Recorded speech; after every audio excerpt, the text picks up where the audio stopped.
नमस्कार, मी शिवांगी शर्मा आणि आपण पाहत आहात तळोदा वृत्तांकन न्यूज। चला जाणून घेऊया आजच्या ताज्या बातम्या। निसर्गाचा अनमोल ठेवा, सातपुड्याच्या जंगलात बहरला औषधी गुणांचा समृद्ध रानमेवा।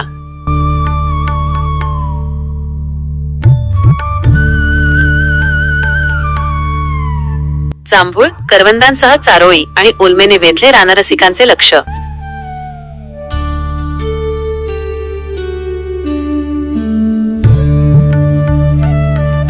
आरोग्यासाठी ठरतोय वरदान।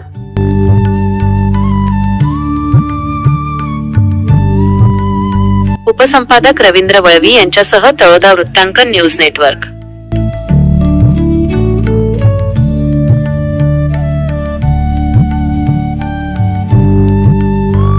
नमस्कार प्रेक्षक हो, आज आपण अशा एका भागाची सफर करणार आहोत जो भाग निसर्गाची खाण म्हणून ओळखला जातो। होय, आपण बोलतोय सातपुड्याच्या पर्वतरांगांबद्दल। सातपुड्याच्या रानावनात सध्या वसंत ऋतूच्या आगमनानंतर एका अनोख्या आणि चविष्ट रानमेव्याची रेलचेल पाहायला मिळत आहे।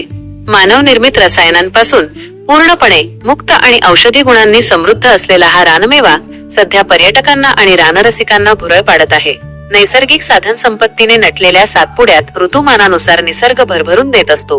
सध्या सातपुड्याच्या जंगलात फिरल्यास डोळ्यांचे पारणे फेडणारा आणि जिभेची चव वाढवणारा रानमेवा जागोजागी पाहायला मिळत आहे। यामध्ये सर्वात आधी नाव येते ते म्हणजे जांभळाचे। फेब्रुवारी मध्ये मोहरणाऱ्या या झाडांना एप्रिल ते जून दरम्यान रसाळ फळे येतात। जंगलातील या नैसर्गिक जांभळांची चव विलक्षण, गोड आणि आरोग्यवर्धक असते। त्याच सोबत सातपुड्याच्या कुशीत करवंदाची झुडुपेही बहरली आहेत। सुरुवातीला हिरवी आणि पिकल्यावर काळीशार होणारी ही करवंदे डोंगराची काळी मैना म्हणून ओळखली जातात। ही आंबट गोड करवंदे चवीला उत्कृष्ट तर असतातच, शिवाय ती मीठ लावून वाळवल्यास वर्षभर टिकतात। रानमेव्यातील आणखी एक महत्वाचा घटक म्हणजे चारोळी। सातपुड्यात सर्वत्र आढळणाऱ्या चारोळीची फळे खाल्ल्यानंतर त्याच्या बिया सुकवून त्यातून मिळणाऱ्या गराला बाजारात मोठी मागणी आहे। याशिवाय चिकू सारख्या चवीचे ओलमे हे स्थानिक बाजारात अतिशय लोकप्रिय फळ ठरत आहे।